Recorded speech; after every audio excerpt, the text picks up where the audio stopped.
څلوېښتم نصیحت: صدقه ورکول.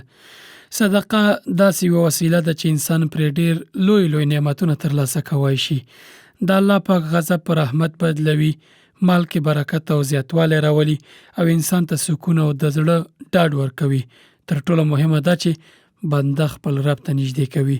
په یو صحیح حدیث کې رسول الله صلی الله علیه وسلم فرمایلی: صلة الرحم تزيد في العمر وصدقة السر تطفئ غضب الرب. ژباړه: صله رحمي عمر زیاتوي، یعنی برکتي کوي، او په پټه صدقه ورکول د الله پاک غضب بدلوي. په پټه صدقه دې ته وایي چې ته اړمنو کسانو سره مرسته کوي او زړه کې د دا ویره وي چې خلک مې ونه ویني یا را باندې خبر نشي او هر ځای په اړه خلکو ته ونه وایي یا عکسونه یې نه خپروي. امام احمد ابن حنبل او امام ترمذي په خپلو کتابونو کې یو صحیح حدیث روایت کړی چې د الله پاک حبیب صلی الله علیه وسلم په 3 داسې شیانو قسم کوي چې زموږ لپاره ډیر زیات مهم دي. فرمای: 3 اقسم علیهن واحدثکم حدیثا فاحفظوه. قال: ما نقص مال عبد من صدقه ولا ظلم عبد مظلمة صبر عليها إلا زاده الله عزة فاعفوا يعزكم الله ولا فتح عبد باب مسألة إلا فتح الله عليه باب فقر.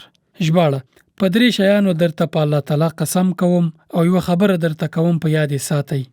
صدقه د بنده مال نه کموي او په هر بنده چې ظلم وشي او هغه په مقابل کې صبر وکړي، الله تعالی به عزت ورکړي او عزتمن بشي. او څوک چې د سوال لپاره د بنده دروازه پرانیزي یا ټکوي، الله تعالی به ورته د بېوزلۍ یا فقر دروازه پرانیزي.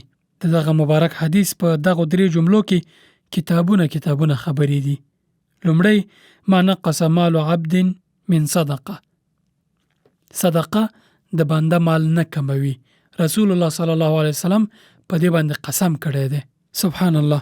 د الله تعالی حبیب په خپل خالق درته قسم کوي چې صدقه د انسان مال نه کموي، بلکې درته پکې برکت اچوي او څو چند بدله درکوي. ډېری مسلمانان د دې لپاره صدقه نه کوي چې فکر کوي صدقه اقتصادي بوج دی او مال ورسره کمیږي. که موږ واقعا مؤمنان یو او په الله تعالی ایمان لرو، د الله تعالی او د هغه د رسول صلی الله علیه وسلم په خبره مو باید یقین راشي.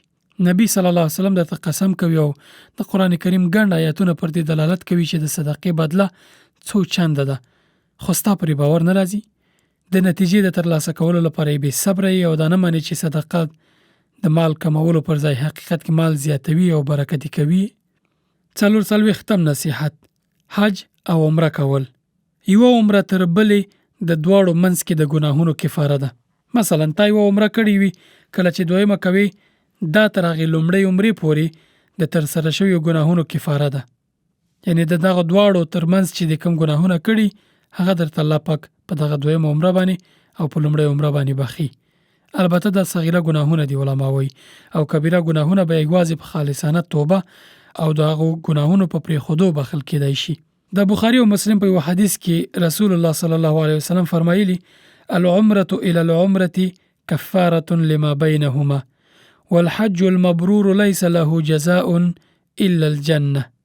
ژباړه: عمره تر بلې د ګناهونو کفاره ده او په اخلاص او پاک نیت د حج یوازینی جزا بیا جنت ده. مبرور حج دې ته وایي چې د حج پر مهال حاجي له ګناه ځان وساتي او په اخلاص حج وکړي، نه د دې لپاره چې خلک ورته حاجي وایي یا ریا وکړي.